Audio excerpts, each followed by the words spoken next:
السلام عليكم ورحمة الله تعالى وبركاته. متابعي قناة نوال تي في شانيل، مرحبا بكم معايا اليوم في فيديو جديد وفي وصفة جديدة. نتمنى يلقاكم ان شاء الله في احسن الاحوال. اليوم اقترح لكم 3 الوصفات كلهم غنستعملوا فيهم القرع الاحمر. كنعرفوا دابا هذا وقت القرعه حمراء موجوده تبارك الله، لا هي ولا البرتقال ولا. نحاولوا ما امكن نستهلكوا الفواكه والخضر الموسميه. القرعه الحمراء كنعرفوا جميع الفوائد ديالها دابا موجوده والثمن ديالها مناسب. كنعرفوا كتكون واحد الفتره في السنه كتباع غاليه. نحاولوا ما امكن نستعملوها في وصفات بحال لي كيك مادلين، بسبوسات، لي بريوش. كنستعملوها دائما بالطبع في السكسو، كتجي مع السلاعه في الصفاق هي الروزيه ديال الشعريه. كاين بزاف الوصفات ممكن نستعملوهم. كذلك كاين المربى ديال البرتقال. دابا نشارك معكم ان شاء الله وصفات اخرين ديال القرعه الحمراء. اليوم ان شاء الله نقترح لكم 3 الوصفات. الى عجبوكم ما تنساوش تبارطاجيوها في مواقع التواصل الاجتماعي مع الاصدقاء ومع الاحباب مع العائله باش تكبر العائله ديالنا حتى حنا ان شاء الله. وما تنسونيش بالدعاء والتعاليق اللي كيفرحوني. نبداو على بركه الله وفرجه ممتعه. بالنسبه للمقادير غنبدا باول حاجه. غندير بسبوسات صغارين ميني بسبوسات. بيضه واحده العدد القليل اللي غندير. الا بغيتو اكثر ممكن تضاعفوا الكميه. عندي هنا قطعه ديال القرعه حمراء تقريبا فيها 30 غرام، مع حبه ديال المندالين اللي قطعته وحيدت ليه العظامه. عندي 5 المعالق كبار ديال السميد الرقيقه او السميد الناعم، 1 ساشي خميره الحلويات، بيضه معها شفتوا الفاني للتنسيم، والملح. ممكن تنسموا قشور البرتقال بما اننا مستعملين المندالين. غنحتاج ايضا 5 المعالق بسم الله ديال سكر حبيبات. غادي نضيف هاد البرتقال والقرعه، نقطعها زين نقطعها، نضيفو على الخليط ديال البيض والسكر ونطحنهم مزيان حتى ينسجموا، ما يبقاش الخليط فيه شوائب. خاص نطحنوها يا اما بميكسور بلونجور او خلاط كهربائي عندكم كيطحن مزيان.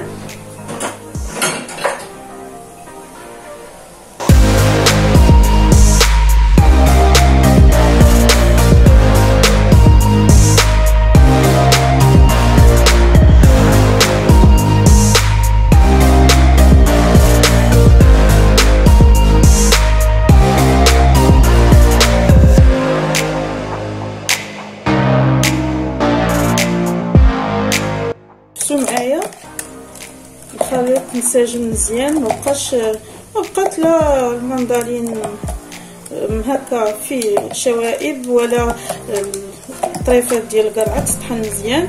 غنضيف كلشي غنديرو غير في هذا الكاس كي شفتوا معايا المقادير قليله. غنضيف 5 المعالق ديال الزيت المائده بسم الله. 1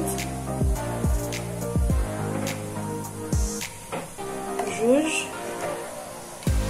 كي هاد المقادير اقتصاديين. نحاولوا حتى هكا الماعن ما نرونوش الدنيا بزاف باش ما نعكزوش. نديرو شحال من مره كتعكزنا 3 كيعكزونا غير هكا الماعن ونوض وجد هادي خاصه في الحال بارد. دابا 4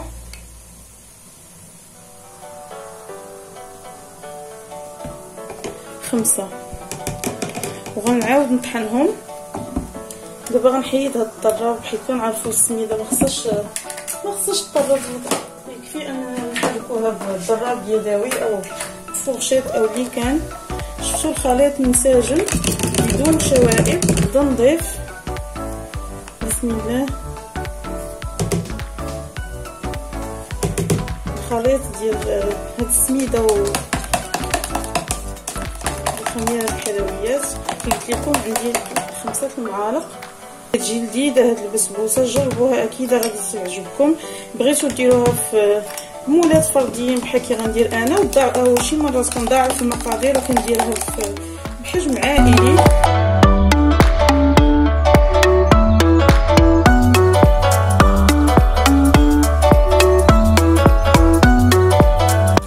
وغندوز باش نصبها في المول. شو القوام ديالها كي كيكون، ما كتكونش عاقده. كنعرفوا السميده شحال ما كتشرب دغيا، يعني كنخليوها خفيفه شويه. عندي هنا قوالب فرديه كي شفتوا دهنتهم بالزبده شيتهم السميد الناعم. هاد الكميه كتخرج ليا 8 ديال هاد الليمون. بسم الله. غنبدا نصب، ما كنعمروهمش بزاف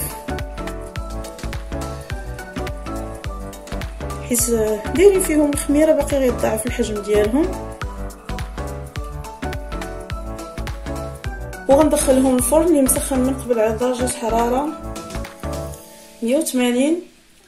نقصوا شويه فاش نسخنوه، فاش نبغيو ندخلوهم نقصوا الحراره 170 باش يطيبوا على خاطرهم ما يتحرقوش لينا. تقريبا كيستغرقوا شي 20 دقيقه. نراقبوهم في الفران يطيبوا من التحت، تقريبا كياخذوا شي 10 دقائق، ونطفيو عليهم من التحت ونشعلوا الفوق حتى يطيبوا.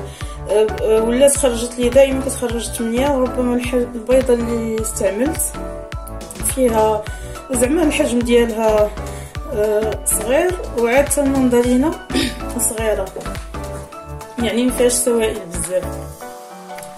من بعد ما طابوا ميني بسبوسات اللي اقترحتها لكم اليوم بالقرعه والليمون، شفتوا كيفاش كياخذوا اللون الذهبي. كنحاولوا نوضوهم شويه، كنخليوهم بعدا حتى يبردوا، ما تبقاش فيهم حراره ديال الفرن، ونوضوهم لحدهم باقيين سخونين. شفتوا كينوضوا بسهوله، محمرين من الفوق ومن التحت على هذا الشكل كيف ما كتشوفوا. غنحيدهم كاملين.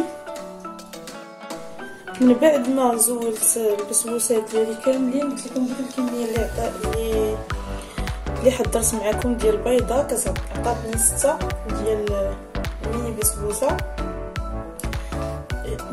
اغلب المرات كتعطيني 8، كنستعمل بيضه كبيره ومندالينه. حتى المندالينه استعملت اليوم صغيره، داكشي جات عطاوني غير 6. غنعمل فيهم ثقوب على هذا الشكل بالظهر ديال هذه او الجراره، شي حاجه اللي عندكم. شفتوا معايا بحال هكا غير الزواق. ممكن تقدموهم بحال هكا، دهنوهم يا اما بالعسل او الكونفيتور. وغنعمر هاد الثقوب اللي درت بالمربى ديال البرتقال، كونفيتور ديال البرتقال.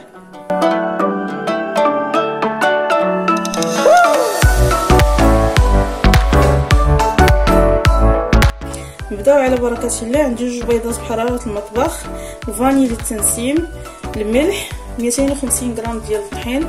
ممكن نستعملها كامله، ممكن نبقى منها على حساب الحجم ديال البيض والنوعيه ديال الطحين.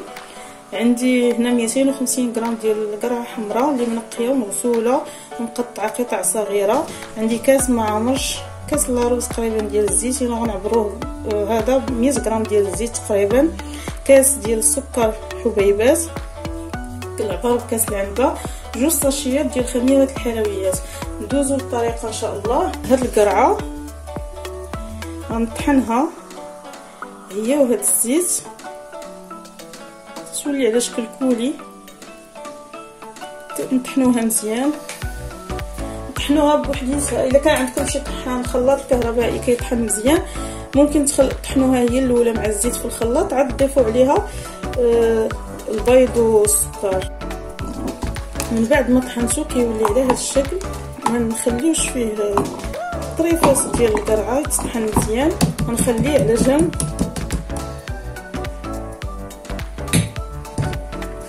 وغندوز نطحن هاد البيض مع السكر.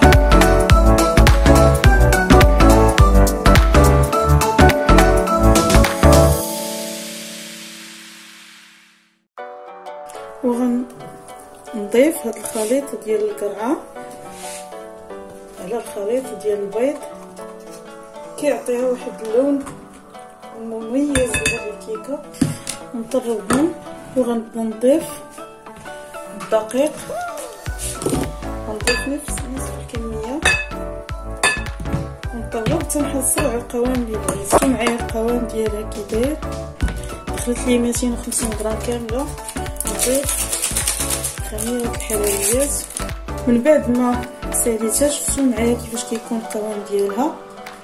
عندي هنا مول دهنته بالزبده، مول الشمس العجيب راه كيتباع في اللي كيبيعوا لوازم حلويات وعند بائعي الاواني هما. عندي دهنته بالزبده ورشيته بالشوفان. والفرن عندي مسخن، غندخلها. سخنته طفيت عليه من الفوق،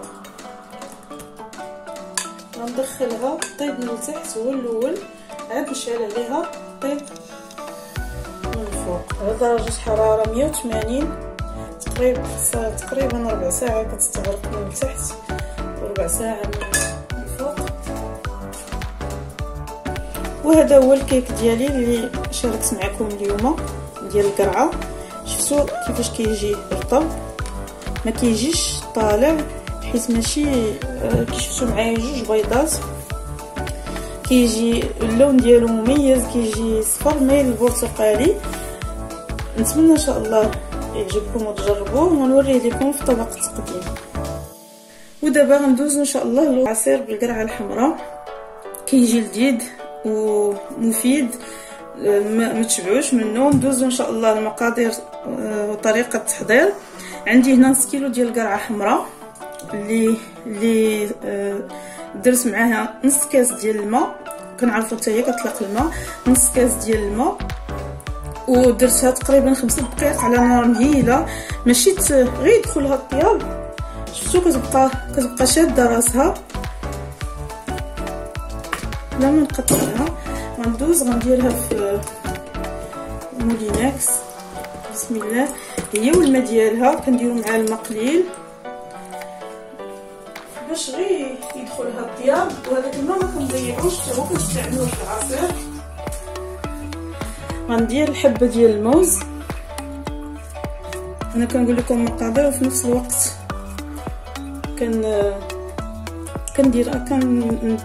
ندوزو الطريقه. عندي جوج حبات ديال البرتقال، كنعرفوا حتى البرتقال موجود الحمد لله دابا نستغلوه، وكنعرفوا كيتواسى مع القرعه. ممكن تستعملوا عوض البرتقال هاد المكونات، نص كيلو ديال القرعه حمراء وحبه الموز ديروها مع الحليب. انا كنفضل نديرها مع البرتقال. كنستعمل الحليب حتى هو كتجي معاه زوينه، ولكن كنفضل البرتقال.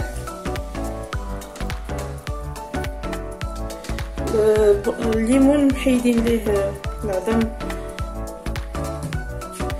غندير واحد الياغورت، ممكن تستعملوا اي نكهه بغيتو. انا درت هاد الياغورت ديال فيه الفواكه الجافه.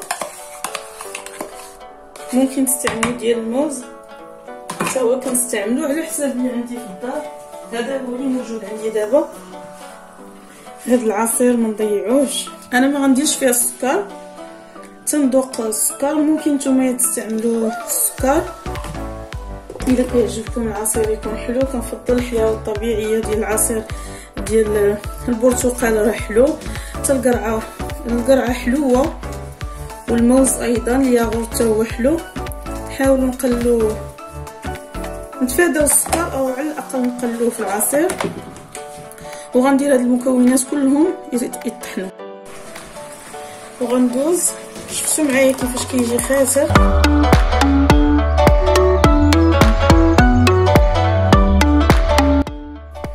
وهادو هما الوصفات اللي اقترحتها لكم اليوم اللي بالقرعه حمراء.